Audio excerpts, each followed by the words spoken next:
Leeches. Enemy tag. I gotta do my part for king and country. Put the barrier down. Oh my god, it worked. 1, 2, 3. Ball! Yes! I just seen that. Oh my god, I even blocked it with the barrier. That was insane, bro. Oh, where she stopped it? We stopped it. No way. No way. No way. Oh my god. Oh my god.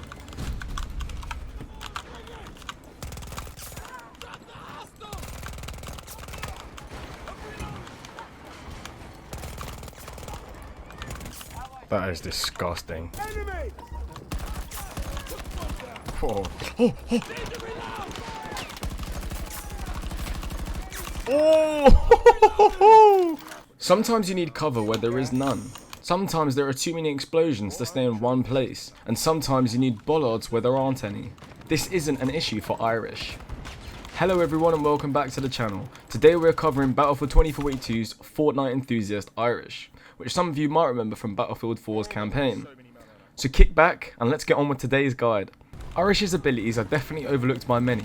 The more one uses Irish's barriers, the more one realises how effective they are for teammates who can and will rally on you and make use of your barriers as well. I got you. Despite being labelled a camper or a noob friendly class, these titles are somewhat misplaced as Irish's barriers create cover out of thin air.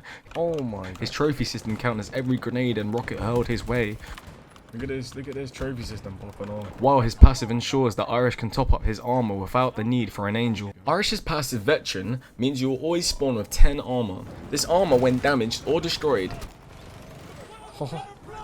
can be recovered by killing enemies and walking over their corpses to gain 5 armor back, which can stack up to a total of 20 armor. This passive may seem underwhelming, especially when compared with Sundance's wingsuit or Pig's passive acquisition. But despite this, I believe, though not flashy, Irish's passive is actually pretty strong and effective as a passive, as his extra armor can help you avoid getting spawn killed while also assisting you in winning your first gunfight. Without the armor, I would have been spawn killed by that heli.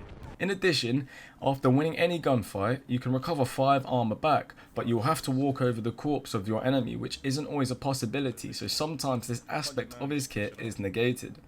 For this reason, I prefer to fight indoors, preferably close quarters, to help avoid vehicle spam. This will also allow you to recover armor a lot more easily and a lot more often. After a bit of playtime, or if you change specialist, you'll start to notice the difference made by these 10 additional armor points.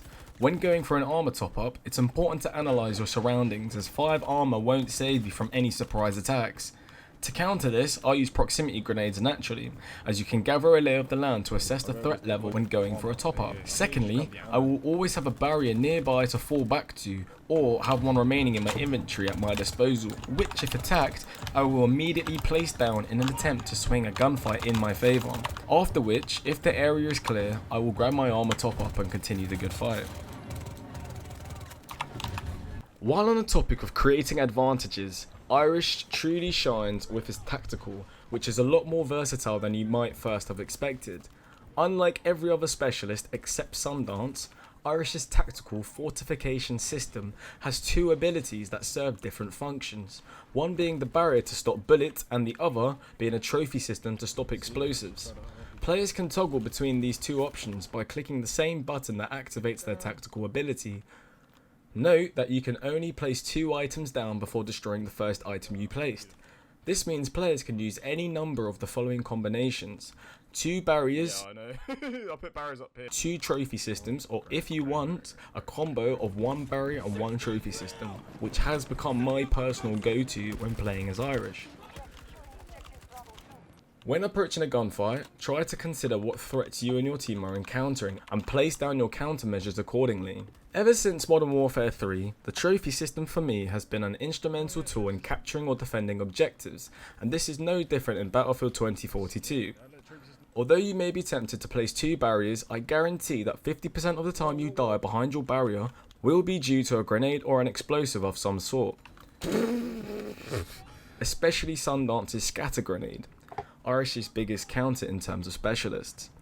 This is where the trophy system becomes your best friend, but only if placed down correctly. That's why you need the trophy system. I'm not even joking, that's why you need the trophy system. To do this, ensure your trophy system has a line of sight on the direction that the explosives are coming from. Oh, projectile destroyed. I strongly recommend placing the trophy system either in front of your barrier or towards the side of the barrier, as I learned the hard way that a trophy system behind your barrier is basically useless. No! Although not completely, as some grenades will be tossed over your barrier and get destroyed by the trophy system, but this only covers one side of the barrier and does nothing against an M5 launcher. If you're worried about your trophy system being shot, don't. As of this video, I've still yet to encounter a player that has actually even shot at one of my trophy systems. From my gameplay, I've found that enemies are far more concerned with getting the kill than they are with getting rid of the trophy system, and so usually what gets me killed is actually peeking over my barrier too often or for too long. What? Speaking of barriers, look at this. these marvels of engineering are essentially the lifeblood of Irish's kit and will save you countless times while giving you so many options to choose what position you want to have an engagement from. These barriers are extremely durable to both bullets and explosives, Look at the tank shooting us. This is actually really good. but even they have their limits. Oh. When a barrier breaks, it usually rotates out of position. As soon as this happens, you need to run. After this, a gaping hole will be left where your barrier once was. With vehicle ramming, I must admit that the barrier's function to act as a bollard is still a bit hit or miss, as sometimes the barriers will break but still slow the vehicle down a little, while other times they will stop a vehicle dead in its tracks, leaving the driver and gunners inside completely vulnerable while stationary, allowing you to shoot them through the windows of the vehicle, which are honestly my favourite moments when playing as Irish. I see you in there, little son. Usually when I stop a vehicle, it's because I've baited a driver into ramming me, at which point I will attempt to stop them and shoot them out. Well, that worked. Other times, a vehicle will appear out of nowhere, and it will be down to pure reaction and whether the barrier is actually placed down that decides whether I become roadkill or not. As I said before, sometimes a barrier is destroyed when rammed, so for this reason, if possible, always place 2 barriers down in case they run through the first barrier, as their momentum will be reduced, and so they will not be able to charge through the second barrier, at which point you just have to aim for the head and voila. The barriers, in my opinion, have the most impact on a fight of all the abilities in game, as they not only apply on an individual level but also assist the team. Yeah. As even after you perish, your barriers and your trophy systems will remain where you left them. Meaning, if your team was with you when you died, they can continue to hold that position so long as you don't place more barriers down, replacing the original barriers. Better yet, when you get knocked behind a barrier, the chance of you being revived increases exponentially, as usually I have a teammate with me who can revive me from behind my barrier, and vice versa for anyone in my squad who needs a little revive. Right, just drop me off from the bread spot. Even if someone on my squad needs a revive out in the open, Irish can go out there and barrier up for a revive, meaning he can revive where Falk or Angel wouldn't normally be able to. Do you look, how hard is that? Making Irish, from my perspective, the third medic of the game. Just imagine if Irish could revive anyone on the team like Angel or Falk. Now that would be an extremely versatile and overpowered specialist. Go, go! And speaking of versatility, most people only use Irish to defend a position from. This is good, but isn't using him to his max potential. During an attack, in breakthrough, or even in conquest when taking an objective, Irish players should be placing barriers progressively to create beachheads for the team to recover behind as they push up. Furthermore, when finally at the objective, buildings may be missing walls or lack effective cover to use, and so this is where Irish becomes much more aggressive, albeit he is still defending an area, but instead he's now defending an area that his team is currently attacking. So technically he's an aggressive attacker, while still maintaining a defensive archetype. With grenades, you already know I'm going to recommend taking proximity grenades, as if you've seen my Casper guide, you can see how powerful they are, and for that reason I'm going to skip over them. Smoke grenades, on the other hand, are wonderful as they can allow you to reposition if taking too much flak from your opposition. On the other hand, they can also be used to help get set up in a position whilst attacking. For example, you can pop smokes to push up closer to your enemies. A third function is that they can be used to blind drivers of vehicles, allowing you to place a barrier down and catch them by surprise. EMPs work similarly, as they are aimed at disabling vehicles' weapons and countermeasures, and thus force the driver to either retreat or attempt to ram you over. As the vehicle has no weapons, it is a lot less risky when attempting to block the vehicle with your barrier, but remember that EMPs only last a short while, around 10 seconds, so act quickly.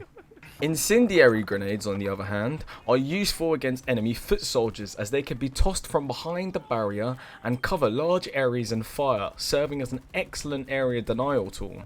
This can be especially effective when defending or attacking an objective within an enclosed area, as enemies are more likely to bunch up.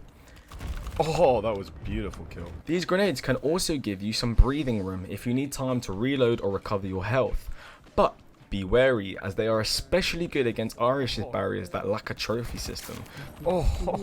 Ammo is always going to be needed in shooters, and with Irish, you tend to get yourself in extended gunfights more often than not, and because you survive longer than other specialists normally do, running ammo is almost a must for me personally anyway, but with LMGs it's not so necessary. Do remember though that ammo crates resupply grenades, so if you rely on grenades like myself, then that's another added bonus to running ammo.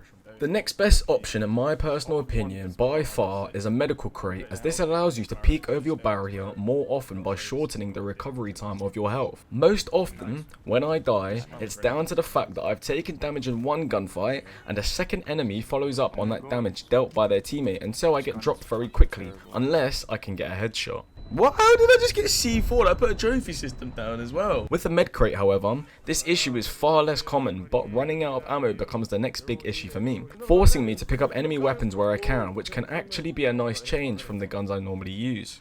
Insertion beacons are also very strong with Irish, as when it's placed behind a barrier with the trophy system, it actually makes for a relatively safe spawn point. Furthermore, your squad mates will be more able to rally on your position, meaning you are more likely to have your squad back you up when you need them the most. For breakthrough, this strategy is almost overpowered, as you can maintain constant pressure on defenders while attacking. Louis, join us. Yeah, it's got like 2 minutes left. And lastly for gear, anti-tank mines / C5 are also good options if vehicles are causing grief. Anti-tank mines can be laid out in front of your barriers to ensure any enemy vehicle coming your way will be dealt with, while having C5 allows you to quickly blow up any vehicle that rams into your barrier. Just remember that with anti-tank mines, you should never place them too close to your barrier, as a 30mm cannon on a Bolt or a Jeep will almost certainly blow up these mines in your face. Oh wow, that's nice. On to weapons. All SMGs work well with Irish. Like, really, it genuinely is purely down to your preference with what style of SMG you prefer to run. Me, I like the K30, best for indoor fighting due to its high rate of fire and drum magazine. Oh my god, no way. Again, all ARs are good options. Guns like the AC-42 give you options to fight mid to long range more effectively, which is always handy. I found that the M5A3 for me is a good all-round weapon, as its high rate of fire makes it viable against SMGs in close quarter combat, which can be customized further by changing its ammo type to an SMG style. All the while, its range allows mid-range engagements to be taken pretty comfortably. Just watch out for those snipers. And again, all LMGs, or should I say both LMGs, are good options. However, I'm not a fan, as the PKP has a lot of kick, while the LCMG feels too weak and the rate of fire feels too slow. But this is my personal opinion, and bear in mind I haven't grinded these weapons for attachments yet. Their extreme magazine sizes honestly make them the most suitable weapon for an Irish player, just not this Irish player. And once more, all snipers can be used effectively with Irish. That's one of the things that makes him so good as a specialist, as his abilities are never not useful and can synergize with whatever playstyle you're currently in the mood for. The snipers like the NTW or the SVK, which is actually a marksman rifle, these two snipers give you probably the best option and can cover the most ranges from medium to long range. NTW one tapping to the body, SVK can cover 1,500 meters with relatively little bullet drop. This is disgusting. At the moment, the only other defensive specialist in the game is Boris, and before this video, I had actually only tried Boris one singular time, and in that one life, his sentry gun seemed completely abysmal and absent, just like his passive ability, which when I read, I simply laughed at DICE's lack of ingenuity. I felt like DICE had really chickened out when making this character. I think they thought that having an auto sentry would be overpowered, but honestly it's anything but, especially seeing that his passive is supposed to make his sentry gun more effective, which it doesn't really. Even still, his sentry gun can be useful as it alerts you with a little alarm when it spots someone. Simultaneously, it can be used to suppress your enemies as you recover health or reload as Irish can. With multiple turrets, I can see how DICE would see Boris as a balanced specialist, but I still think he needs a rework of some kind that allows him to operate independently and just be more fun to play overall. Or perhaps even Boris's health recovers faster and or he could generate armor while staying near his turret like Watson can in Apex Legends. Just something else to make Boris feel like a completely fleshed out specialist. Even a barbed wire trap would be useful as it could slow down enemies, making it easier for the sentry gun to pick off trapped enemies. But for now, only time will tell. This has been a much longer video than I intended it to be. However, I didn't want the guide to miss out any key features or playstyles that I had come across so far. I want to thank you guys especially for showing so much love on my Casper guide, and so I wanted to be sure I didn't disappoint with this guide. Be sure to let me know in the comments below if this longer style of video is what you guys prefer, because if not, I'll keep the scripts I write shorter from the next video on. If there's a topic you'd like me to cover, you know how to tell me down in the comments below. Take care, and I hope you have a wonderful day. See you next time. 7 people? Oh my Jesus Christ, that is insane! Look at them using the riot shield. That was really cool. I hate killing people in bushes and then fucking trying to find them. Oh! No, I don't have any berries left!